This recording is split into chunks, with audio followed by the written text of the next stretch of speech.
अध्याय 26 सुखी गृहस्थ का सौभाग्य। साध्वी स्त्री का पति धन्य है, उसकी आयु दुगनी हो जाती है। सुयोग्य पत्नी अपने पति को आनंदित करती है। वह अपने जीवन का पूरा समय शांति में बिताता है। साध्वी पत्नी ईश्वर का वरदान है। वो ईश्वर भक्तों को ही प्राप्त होती है। वे धनी हों या दरिद्र, किंतु दोनों संतुष्ट हैं और उनके चेहरे पर मुस्कान बनी रहती है। दुश्चरित्र पत्नी।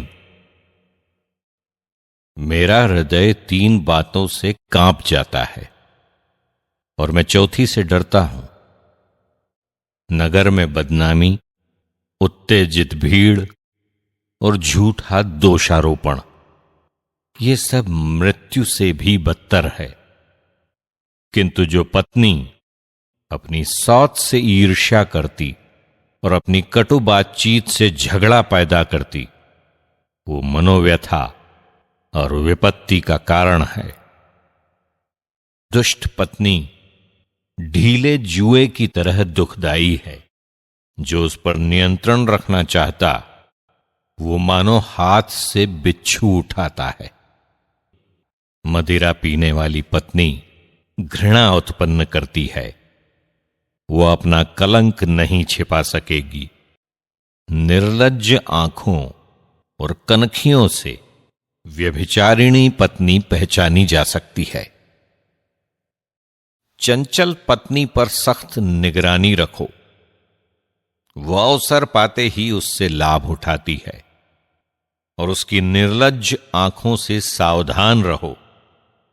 जब वो तुम्हारे साथ विश्वासघात करे तो आश्चर्य मत करो। वो प्यासे यात्री की तरह मुंह खोलकर अपने पड़ोस का हर पानी पीती है। वो तंबू की हर खूंटी के सामने बैठती और बाण निकालने के लिए अपना तरकश खोलती है। सच्चरित्र पत्नी।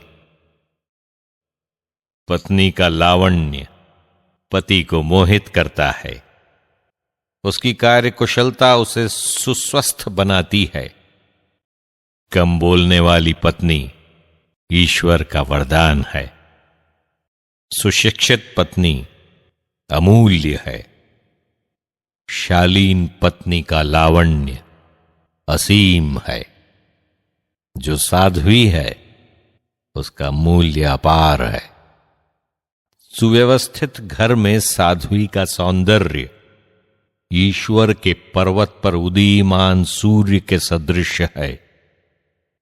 उसके सुस्वस्थ शरीर पर उसके मुख का सौंदर्य पवित्र दीप वृक्ष पर चमकते हुए दीपक की तरह शोभायमान है। उसकी सुदृढ़ एड़ियों पर उसके सुंदर पैर चांदी की पीठिका पर स्वर्ण खंभों की तरह शोभायमान है। साध्वी पत्नी के हृदय में ईश्वर की आज्ञाएं सुदृढ़ आधार पर शाश्वत नींव की तरह संस्थापित हैं। अप्रिय बातें। 2 बातें मेरा दिल दुखाती हैं और तीसरी मुझ में क्रोध उत्पन्न करती है। सैनिक जो दरिद्र बनता है, समझदार व्यक्ति जिसका तिरस्कार किया जाता है, और सद्धर्मी जो पाप की ओर झुकता है, प्रभु उसे तलवार का शिकार बनने देगा। लेन देन। व्यापारी शायद ही अपराध से बच सकेगा और दुकानदार पाप से मुक्त नहीं रहेगा।